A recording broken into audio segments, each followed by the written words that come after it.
Hello दोस्तों, स्वागत है आपका एक नई कहानी में। कहानी को बड़े ही ध्यानपूर्वक पूरा सुनिएगा। प्राचीन समय की बात है। एक गांव में एक बूढ़ी अम्मा रहती थी। उनकी एक पोती भी थी जो अपनी दादी माँ से बहुत प्यार किया करती थी। पोती का नाम था राधिका। राधिका हमेशा अपनी दादी के साथ सोया करती थी, लेकिन उसे तब तक नींद नहीं आती थी जब तक दादी उसे कोई कहानी ना सुनाती थी। दादी से कहानी सुनकर राधिका सपनों में खो जाया करती थी। उसके सामने उस कहानी का चित्रण चलता रहता था। उसे ऐसा लगता कि उस कहानी में वो खुद जी रही है। दादी उसे रोज परियों की कहानी सुनाती। राधिका भी परियों के बारे में सोचती रहती। उसे लगता कि कोई सोनपरी उसकी दोस्त होती तो वो भी शायद हवाओं में उड़ती। सोनपरी के साथ घूमकर वह सारी दुनिया देख सकती, उसे सारी बातें कर सकती। एक दिन रात को ऐसा ही होता है। राधिका अपनी दादी के पास सो जाती है। दादी उसे कहानी सुनाने लग जाती है। दादी ने उसे आज एक सोनपरी की कहानी सुनाई। सोनपरी की तारीफ दादी ने कुछ इस तरह की। सोनपरी का शरीर बिल्कुल सोने की तरह चमकता है। उसके सुनहरे पंख हैं और लंबे सुंदर घुंघराले बाल। उसकी आंखें बहुत बड़ी बड़ी हैं। जब वो मुस्कुराती है तो ऐसा लगता है जैसे फूल झड़ रहे हों। जब वो बोलती है तो ऐसा लगता है जैसे सितार बज रहे हों। सोनपरी के पास हमेशा उसके हाथ में एक सोने की छड़ी होती है। जैसे ही सोनपरी उस छड़ी को घुमाती है, वो जो चाहती है वैसा ही हो जाता है, जो बनाती है वैसा ही बन जाता है। दादी से कहानी सुनते सुनते राधिका ये सोचती रहती है कि काश कोई सोनपरी मेरी भी दोस्त होती। अगर सोनपरी मेरी सहेली बन जाती तो मैं अपनी किसी भी सहेली से कभी बात नहीं करती, हमेशा अपनी सोनपरी दोस्त के साथ ही बातें करती। मेरी दोस्त सोनपरी सोने की छड़ी घुमाती और मेरे सभी विषयों में 100 में से 100 नंबर आ जाते। मुझे कभी कोई काम नहीं करना पड़ता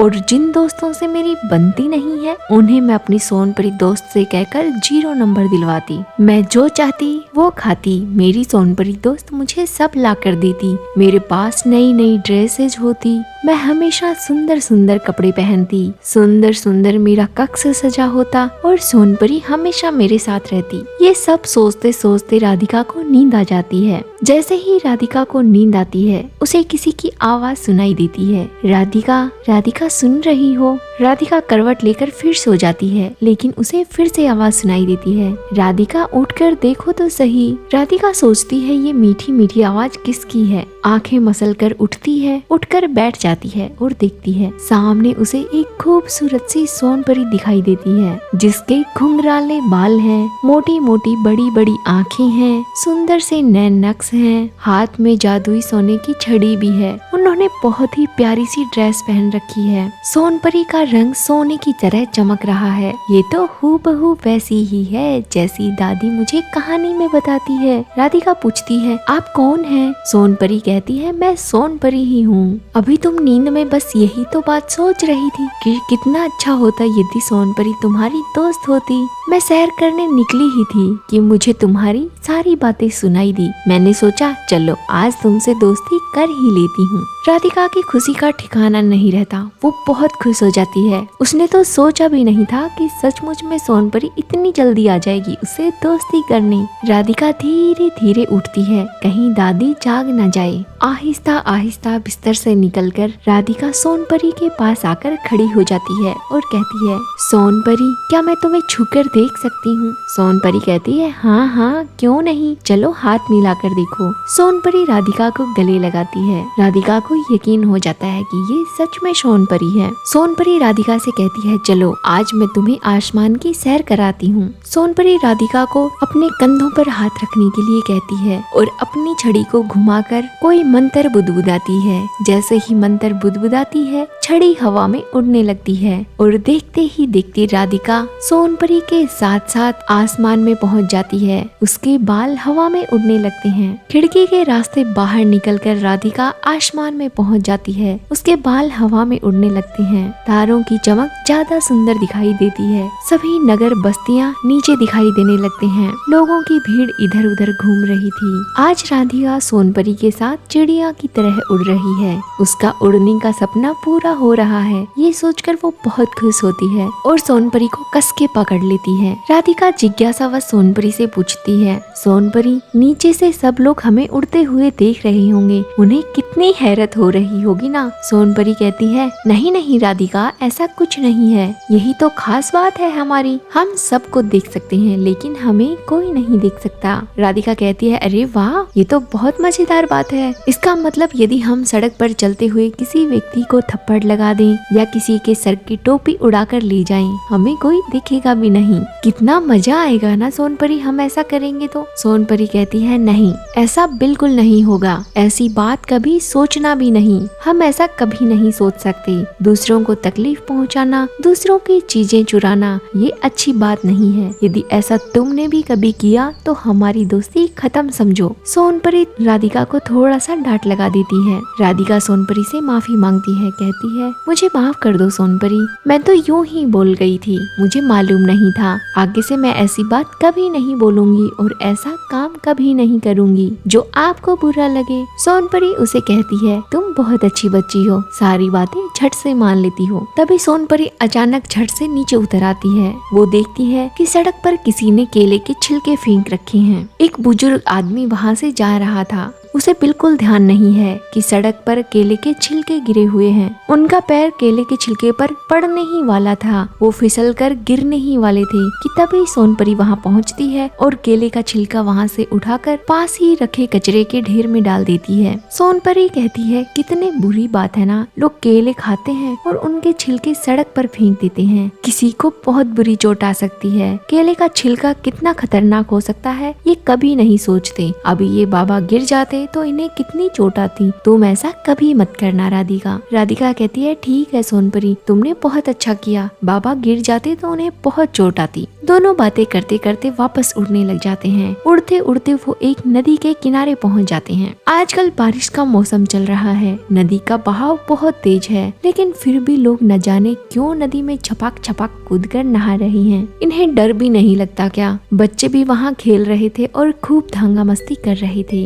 राधिका और सोनपरी वही नदी के आसपास उड़ने लग जाते हैं और बच्चों को देखते रहते हैं। अचानक सोनपरी को आवाज सुनाई देती है किसी बच्चे की। वो बच्चा पानी में डूब रहा था और बचाओ बचाओ चिल्ला रहा था, लेकिन नदी के पानी का बहाव इतना तेज था कि सभी लोग किनारे पर खड़े होकर देख रहे थे। किसी की हिम्मत नहीं हो रही थी कि इस तेज धारा में उतरकर उस बच्चे को बचा लें। सोनपरी ने बिना देरी करते हुए तुरंत पानी में डुबकी लगाई और बच्चे को उठाकर किनारे पर ले आई। बच्चा बहुत खुश होता है। यदि थोड़ी सी भी देर हो जाती तो शायद वो बच्चा डूब जाता। राधिका सोनपरी से कहती है, सोनपरी तुमने कितना अच्छा काम किया, अगर हम समय पर नहीं पहुंचते तो ये बच्चा डूब जाता, इसके माता पिता को कितना दुख होता। सोनपरी कहती है, हाँ, लेकिन माता पिता को भी थोड़ा ध्यान रखना चाहिए, अपने बच्चों को संभाल कर रखें। इतने तेज बहाव में बच्चे को नहाने जाने नहीं देना चाहिए था, इसमें माता पिता की भी गलती है। थोड़ा बहुत माता पिता को अपने बच्चों को रोकना चाहिए। यदि उनकी सभी बात मानेंगे तो बच्चे किसी न किसी मुसीबत में पड़ ही जाएंगे। राधिका कहती है, तुम बिल्कुल ठीक कह रही हो सोनपरी, मैं आज से अपने माता पिता की सभी बातें मानूंगी और दादी की भी हर बात मानूंगी, जैसा मुझसे कहेंगी वैसा ही मैं करूंगी। सोनपरी फिर राधिका को शाबाशी देती है और वो दोनों उड़ने लग जाते हैं। उड़ते उड़ते आगे वो दोनों एक बस्ती के पास पहुँचते हैं। इस बस्ती में एक दादी माँ अपने घर के सामने चारपाई पर बैठी हुई थी और अपने कपड़े सिल रही थी। उनके फटे पुराने कपड़े देखकर सोनपरी वहीं रुक जाती है। दादी अम्मा को दिखाई भी नहीं देता है। वो सुई में बार बार धागा पिरोने की कोशिश करती हैं, लेकिन धागा सुई के इधर उधर से निकल जाता है। बूढ़ी अम्मा बहुत परेशान हो रही थी। वो बिल्कुल दिए के सामने बैठी थी, लेकिन फिर भी उन्हें सही से नहीं दिख रहा था। आसपास कोई बच्चा भी नहीं था जिसे बुलाकर दादी सुई में धागा पिरवा ले। तभी सोनपरी वहाँ पहुँचती है और उसने दादी के हाथ से सुई धागा लेकर खुद सुई में धागा डाला। दादी के चेहरे पर खुशी की चमक थी। इसी चमक को देखकर सोनपरी बहुत खुश होती है, उसके मन को शांति मिलती है। सोनपरी राधिका से बातें करते करते फिर उड़ने लगती है। राधिका कहती है, आपने दादी अम्मा की मदद कर दी, इससे दादी अम्मा खुश हो जाएगी, उनका काम आसान हो जाएगा। सोनपरी कहती है, ये तो मेरा फर्ज है, मैं कभी किसी को मुसीबत में नहीं देख सकती, हमें दूसरों की हमेशा मदद करनी चाहिए, ज्यादा नहीं तो कम से कम जो हमसे बनती है उतनी तो करनी ही चाहिए। राधिका कहती है तुम बिल्कुल ठीक कह रही हो, आज से मैं अपने आसपास के सभी लोगों की मदद करूंगी, जो भी मुसीबत में होंगे हमेशा उनकी सहायता करूंगी। सोनपरी कहती है आज हम बहुत घूम लिए, चलो राधिका अब मैं तुम्हें तुम्हारे घर छोड़ देती हूँ, तुम्हें भी घर जाना होगा, तुम्हारी दादी अम्मा जाग जाएंगी, अगर तुम वहाँ नहीं मिलोगी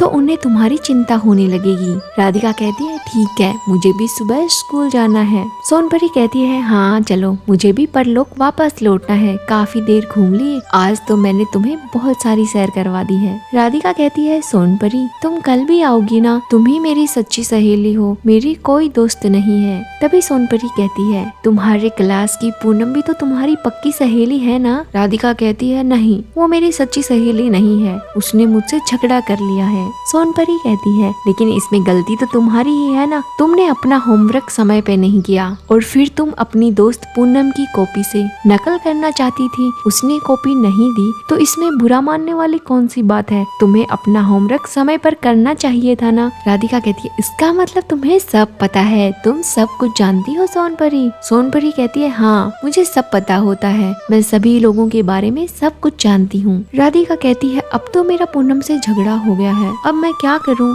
उसे मैं अपनी दोस्त फिर से कैसे बनाऊं। सोनपरी कहती है कल तुम उसके लिए एक सुंदर सा फूल लेकर जाना, प्यार से बोलना, वो फिर से तुम्हारी सहेली बन जाएगी। राधिका कहती है ठीक है, मैं फिर से पूनम को अपनी पक्की सहेली बना लूंगी, लेकिन तुम मुझसे रोज मिलने आओगी ना, रोज बातें करोगी ना, रोज मुझे आसमान की सैर करवाओगी ना। सोनपरी कहती है हाँ हाँ मैं रोज आऊंगी, रोज तुम्हें आसमान की सैर कराऊंगी और अच्छी अच्छी बातें भी सिखाऊंगी। सोनपरी राधिका को गले लगाकर घर के अंदर छोड़कर चली जाती है। तभी राधिका की भी आंखें खुल जाती हैं। राधिका की माँ उसे सुबह स्कूल जाने के लिए उठा ही रही थी। अगले दिन राधिका जब उठती है तो उसमें नए बदलाव होते हैं। वो सुबह उठकर अपनी माँ को प्रणाम करती है, माँ के गले लग जाती है और कहती है माँ मैं आज से कोई भी ऐसा काम नहीं करूँगी जिससे आपको बुरा लगे, आप जो कहेंगी मैं आपकी सब बातें मानूंगी। और गुनगुनाते हुए स्कूल के लिए जल्दी से तैयार हो जाती है। दादी माँ से मिलती है, उनके पैर छूती है और आशीर्वाद लेती है। दादी माँ से भी कहती है दादी माँ जो आप मुझे कहेंगी मैं आपकी सब बातें मानूंगी, आज से मैं आपकी अच्छी बेटी बनकर दिखाऊंगी। स्कूल जाते समय राधिका एक फूल तोड़कर लेकर जाती है अपनी सहेली पूनम को देने के लिए। स्कूल जाते ही उसने वो फूल पूनम को दिया।